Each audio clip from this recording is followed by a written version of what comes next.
Hi everyone, it's Mrs. Rodriguez. I hope you're all well and safe. And today I have another video on how to paint with coffee. I'm going to start off with just showing you a couple of techniques that you can use with some household tools that you can find. And I'm going to be painting one of my favorite paintings, and I'll talk through it while I'm demonstrating. So here we go.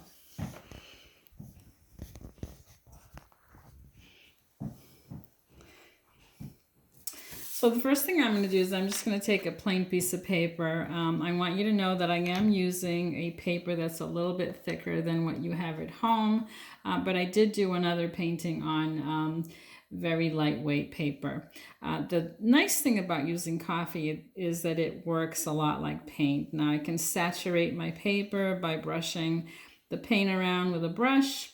If you do not have a brush, remember that you can use a Q-tip and it does the same thing. You can dip it into the coffee and spread it around like paint.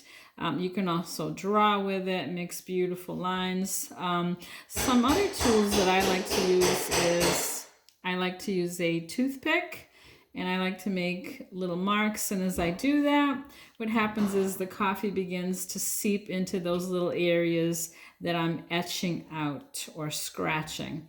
Someone also used a comb, so you can also use a comb, just put down the paint and then brush the paint around, and it makes wonderful little wispy lines. If you're painting grass, you can do that. The other tool that you might want to use, if you have an old toothbrush, don't throw it out, just use it to paint, to move things around. It works really well. You can stipple it up and down. You can make little marks or lines. It makes beautiful, makes really nice hair. And someone the other day, she said she used a spoon to apply the paint. Now I've never tried this, but I assume she either dipped it in and then just moved it around. That also works. If you add too much coffee, you can take a paper towel, just press and remove it. Okay. Now what I'm going to be doing is I'm going to be painting very quickly a painting by a Johannes Vermeer. Now he was a Dutch painter from the 17th century.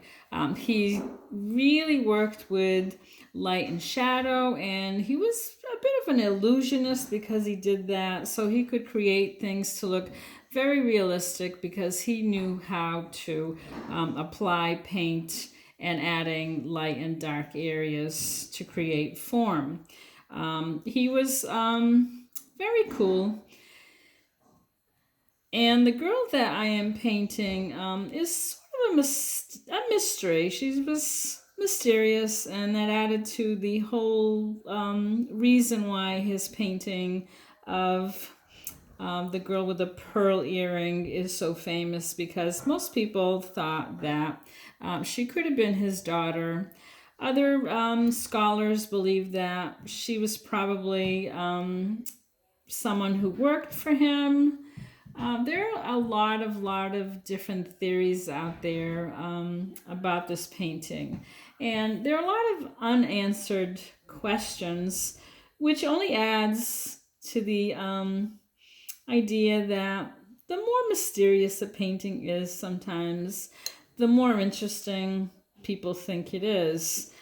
This particular painting sold at the auction houses for 10.62 million. That's a lot of money. Now Vermeer wasn't very well off, so for his painting to be worth that much is really an incredible thing. He was just a master at light and shadow. Now when you apply your color, I'm adding it in just with the tip of the brush and moving it around because I like to work super fast. And the faster you work, the nicer your painting will actually look. It'll look more like a watercolor.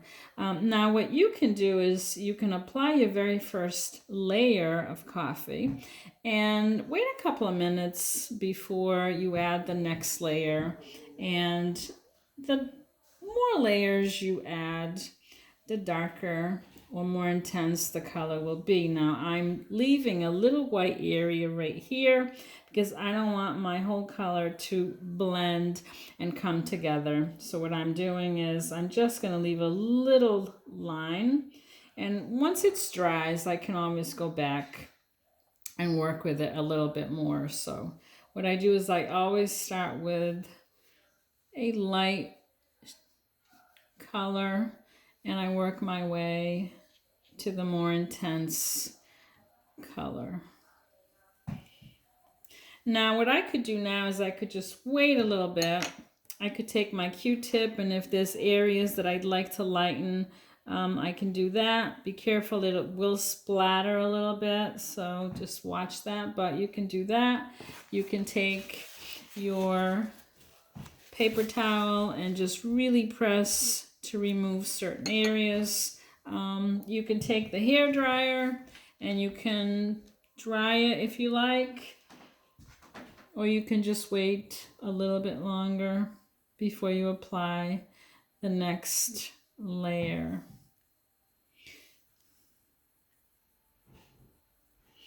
I want you to notice how it begins to run wherever there's water. So it works just like watercolor. It's only going to go where there's water. Now what I'm going to do is I'm going to put this aside and I will continue to work on it a little bit more. And I'm going to be adding the darker colors. When it's dry, you can go back into it with colored pencils, with a pencil, and just really make some more marks. What I did here though is something a little bit plainer. I drew a baseball, even though no one can play baseball right now, but it's a very simple mark making, adding value. This is another one that I did, and this one is pretty cool. I waited overnight, so I let it dry and I went back into it and I added the darker value.